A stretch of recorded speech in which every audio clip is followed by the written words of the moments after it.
people, just to kick you off, when they talk about greenhouse gas reductions, they talk about pumping less of the stuff into the atmosphere. You say we can capture some of those gases and store them where they do no harm. Now, this idea of clean coal is a game changer, would be a game changer for sure, but is it a bit of a dangerous illusion? In other words, how green can black really be? Okay, thank you. Yeah, so what I'm going to try and do is try and show you some of the things which we might be able to do to live with our present addiction to the fossil fuel. So, as has been said, all industrialized economies use about 80% or more fossil fuels, coal, gas, and oil to power the lifestyle we all enjoy, to make the electricity, the transport, grow a lot of the food we have, get around, training shoes, CDs, all that equipment. When Edinburgh Castle was built here, people didn't have any of that. They still managed to live. They still managed to have big buildings, and it just shows what a radical change we've had in about 250, 300 years. And in Scotland, we're very conscious that a lot of the Industrial Revolution started there with the use of coal. We invented a lot of that Industrial Revolution. And what's happening now is people in Scotland and in the UK, of course, are trying to find ways of ameliorating some of those effects. What I'm going to try and point out to you is why we need to do this, how we're going to do it, where and when, in less than 10 minutes now. And we've heard that we're going to increase our energy consumption inexorably, not just Western economies, but industrialized nations. And I want to point out how significant that is, and I'll come back to this again near the end. Here's the history of the world in one picture. Okay, so 4,500 million years ago, the Earth was created.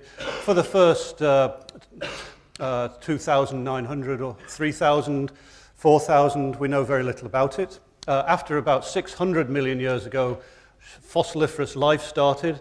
Then you find fossils you might know and love, like trilobites, like ammonites, like dinosaurs through here, the chalk, South Cliffs of Dover, all that sort of thing. You get up to very close to the end, and then we appear. Tiny sliver, less than the thickness of that red line. And that's now called the Anthropocene by many people, because at this time, humans, have a much bigger influence on the planet than a lot of the planetary processes. We control now a lot of what's going into the atmosphere, into the ocean, into the rivers, and the entire land, having followed the rise of farming. That's difficult because we know about climate change. I missed out the slide of temperature warming because we've just experienced unseasonable temperature warming the past few days. We all know that happens. On average, the world's getting hotter. Much more difficult thing. Carbon dioxide in the atmosphere dissolves in the upper part of the ocean, primary school chemistry. You can see offshore of Italy what's going to happen as that carbon dioxide dissolves in the ocean.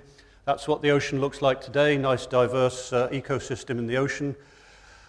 A kilometre away offshore of Italy, same district, here are natural carbon dioxide springs elevating the acidity of that water, ocean death. Okay? That's happened 5 times already in the history of the world through fossiliferous life. That fossiliferous life has had 20%, 30%, sometimes 70% extinction. And I'll show you a slide again at the end showing we are headed for one of those extinctions right now. We're doing everything correctly to be right on an extinction pathway. We also know that we're in an unprecedented time because we can reconstruct the acidity of the ocean water for 20, 25 million years. Here's the pH, which is a measure of acidity. Acids down, alkalines up. The point is that's pretty constant for 25 million years. Industrialization, use of coal, gas, and oil. We've got a measurable decrease of pH, a measurable acidity change of 30% already. Okay? In your lifetimes, that will change another 70%. Okay? We don't know what the consequences of that are in detail. What we can go to is the geological record, and we know that the top species on the Earth at those extinction times become extinct. That's us. So the problem is this: power stations, large centralized power stations, large centralized industrial facilities. These both happen to be in the UK. The solution could be this. How can we find a way of continuing to burn that fossil fuel whilst capturing the emissions, whilst not letting them out into the atmosphere? Is there a smart way of doing that? Here it is on a page. Here is mining the fuel, whether it's coal mines, whether it's extracting oil and gas out from below the ground, taking that fuel to the power plant where it's burnt, combusted. At the moment, we dump that in our neighbour's basket into the atmosphere. It's like throwing your rubbish into next door's wheelie bin. We can get away with that because Nobody cares too much, except that we now know that the acidity of the ocean is going up. We now know that the planet is warming. What we can do is build the capture equipment. We can pipeline that CO2 for 10 kilometers, for 500 kilometers, for 1,000 kilometers, and inject that deep below ground into saltwater-filled bodies of rock, which have no use other than that. That's been going on since 1996. Here offshore of Norway, midway between Scotland and Norway, extract oil out of the ground with 15% carbon dioxide in it, extract the carbon dioxide, inject the carbon dioxide back into the ground. That's been going on about it. Does anybody know about that? Put your hand up if you know about that. What a well-informed audience. But the rest of the people don't know about it because it works extremely well. If it was a disaster, you'd know all about it. Okay, so this has been injecting 1 million tons a year, every year since 1996. It works. Or what we need is 1,000 more of those. Okay, if you can do that, take the carbon dioxide out of the fuel, you can do other things as well. Inject the carbon dioxide underground. We've already got too much carbon dioxide in the air for sustainable ice caps. We have to reduce the present-day carbon dioxide. There are propositions to scrub the air, put air through large aircraft hangars, car for scale, it's American. Take the carbon dioxide out of the air, but you have to put that carbon dioxide somewhere when it goes off the screen. Underground, safest place. Lots of natural examples, carbon dioxide underground. Proposition, build artificial trees to do that. They're Americans, why not? Why not use real trees? So real trees take carbon dioxide out of the atmosphere. We can burn coal or gas and gasify that biomass, 10% of that biomass, co-combusted, fired together, burned together in a power station, capture the carbon dioxide, all of that. We have a slow pump from the atmosphere back into the ground. We need things like that to get us back to a sustainable level of carbon dioxide. At the moment, that costs money. How much are we prepared to pay? That's what the debate's all around. Are you prepared to pay the price of a night out in London to decarbonize your energy system? That's all it is. It's about 60, 100 pounds a year per household to do that. My numbers, Adam. But it's a relatively cheap price for an industrialized country to do that. Yet we're fighting shy of doing that. We need to bite the bullet and do the right thing for the right reasons. This is actually happening. Here's the first one being built in Canada. That will capture 1 million tons a year from 2014. Here's the next one in Texas. That's going to go ahead, and that will also be 2014 or 2015. Here's the European one in the Netherlands. Capture here in a new coal-fired power plant, store it offshore. And if we don't do this, just to remind you, here's geological time, extinction number 1. This is abundance of life. Extinction number 1, extinction number 2, 3, 4, 5. And here we are, we're about, if we do nothing, we'll be number 6, but won't be anybody around to see it.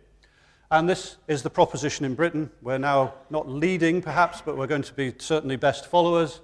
We can do this at gas plants. We can do this at coal plants. We can even do this by injecting carbon dioxide to get more oil out and still be in a carbon negative position. So this has a huge possibility, but it needs to get built. Thank you.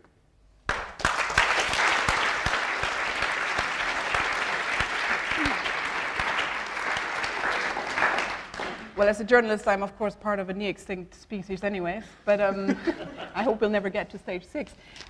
Stuart, you mentioned cost. 60 to 100 pounds a year in a country like the UK sounds pretty much doable, but what about China?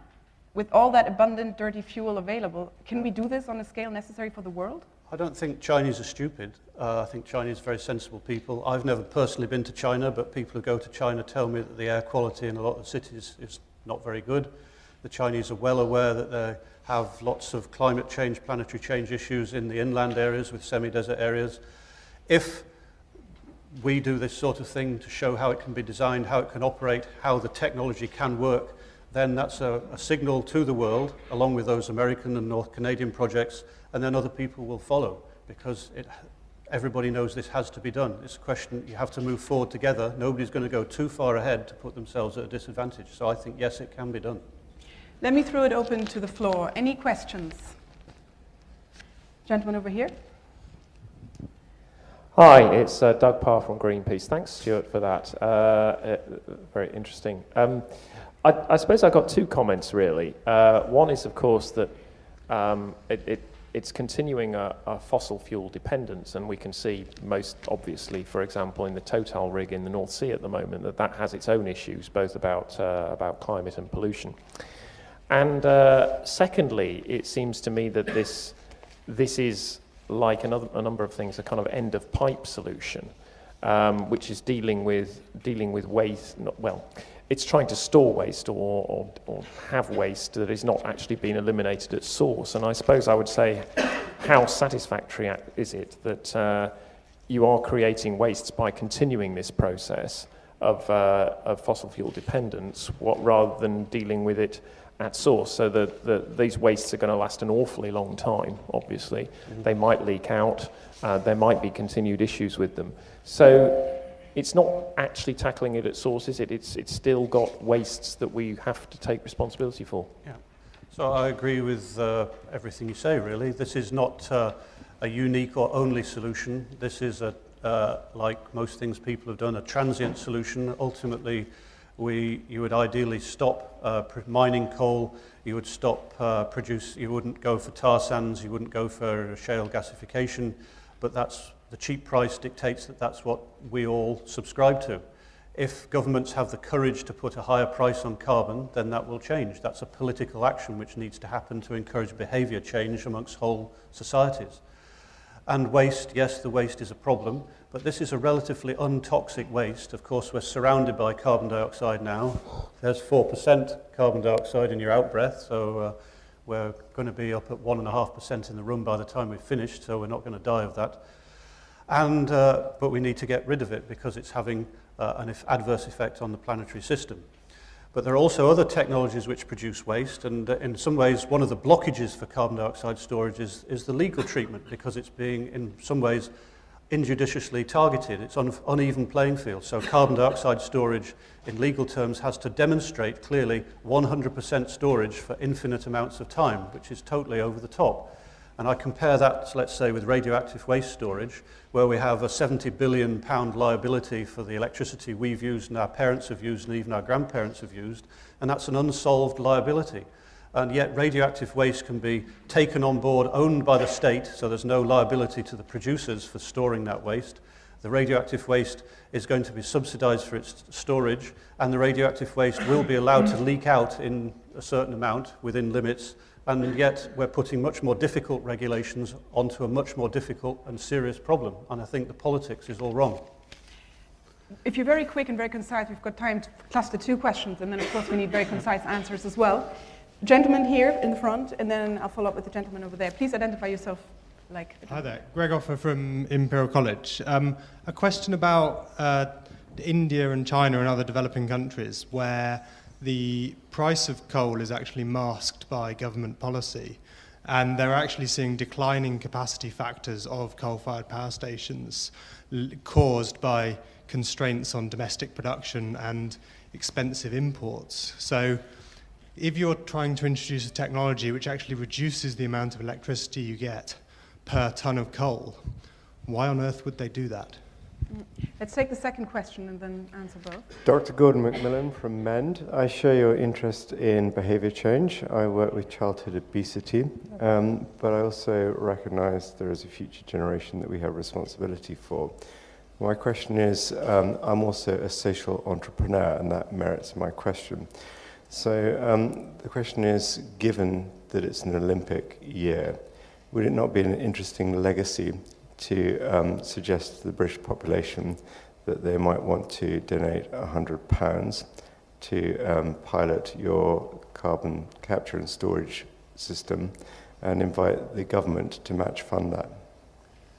Okay, so two quite different questions there. And the first one, we talked about China briefly. India is a different country. We might tend to lump them together as viewed from our perspective in Europe, but I think they're entirely different countries, need different solutions. And the Indians will not go this route at the moment. They will go this route when they find an Indian solution for India, and that's absolutely fine. That should not stop us doing a solution which works for us.